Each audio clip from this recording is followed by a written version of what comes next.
The member for Denison. Good morning, Speaker. I present the Social Security Legislation Amendment Fair Debt Recovery Bill 2017 and the explanatory memorandum.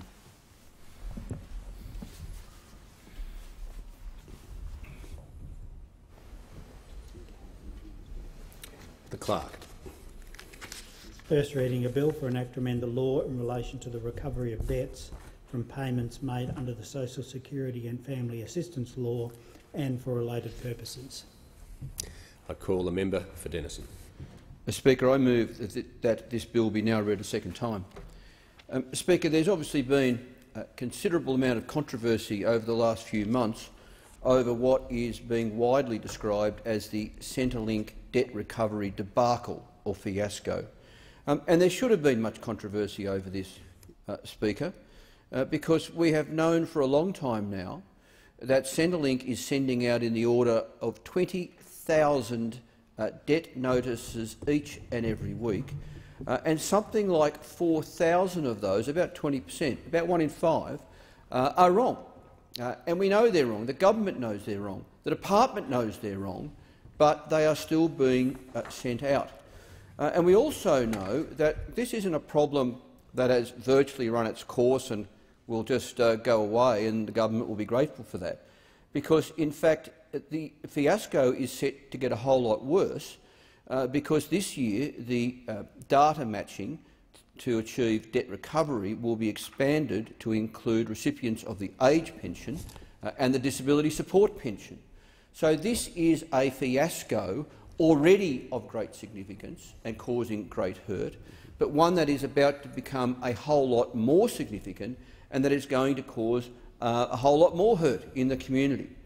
Now, Speaker, in this place about a week ago when I spoke about these matters, the minister assured the community that all is well, that these are simply please explain letters. That's all that is needed is for the recipients of these letters to just get in touch with Centrelink, easily done, explain what the problem is, and there will be no further action taken against those members of the community. But the fact is, Speaker, that what the government has had to say about these matters so far has been plain wrong and sometimes misleading. The fact is, a great many people are struggling mightily to even get in touch with Centrelink, waiting for an hour, 2 hours. It is simply not the case that you can get on that 1800 number and someone will pick up the phone straight away. We're still hearing stories about people who are waiting an hour and giving up in exasperation, who are trying to deal with this through the online portal and are finding it just doesn't work and doesn't allow them to communicate with Centrelink. We know for a fact that a great many people are simply unable to find the historic paperwork that is often required to clear up the matter. I spoke last week and I gave an example that was dismissed by the minister, I regret to say, of one particular woman who'd had 5 jobs over the last 7 years, and one of those employers isn't even in business anymore. I mean, she has no hope of finding the paperwork back 7 years. Heavens, the ATO only expects you to keep the paperwork for 5 years. We know that many people are scared when they get these letters. It is a scary thing to get an official-looking letter from the government. No wonder some people are just scared deeply, and they're just paying the bill. They assume the government knows better. They assume the government is right, or they just don't assume anything. They're just so scared they pay it. Perhaps they just pay the money that's in the debt letter because they're scared about putting at risk any future payments from Centrelink. And we've also seen, Speaker, this awful practice that when other crossbenchers, members of the Labor Party, when we bring up examples and we raise them in the parliament or we raise them publicly at press conferences, all we see is the government come out and demonise the people we're talking about, and are very, very quick to say, well, those people are wrong, so we're wrong, the government's right. Speaker, this is a terrible, terrible episode. No wonder the government is no wonder the Ombudsman is investigating. No wonder the Senate has decided to set up an inquiry into these matters. And I just hope that the Ombudsman and the Senate inquiry make good and speedy progress so that more and more of a light can be shone on this debacle, more and more pressure can be put on the government to axe the system and to put in place a timely and an accurate and a fair debt recovery system. I mean, no one is disputing the fact that any genuine overpayments should be paid back. But let's do it in a timely manner, an accurate manner, a fair manner. And this current clunky system that's been put in place is not timely, is not accurate and is not fair. You know, the major parties wonder why members of the community, why voters are shifting their support to minor parties and micro-parties and independents. Well, I'll tell you why some people are shifting their support from the government right now, Speaker, because the government, when it comes to the Centrelink fiasco, is looking incompetent and cruel and uncaring and unresponsive. And that's not the job of a government. It shouldn't be up to the Labor opposition or to the crossbench to be having to, week after week, come in here and make the case and keep making the case. It's the job of a competent and caring government, a government with integrity, to see there's a problem, to admit there's a problem and to fix it. That's how you improve your poll numbers, I say to the members of the government.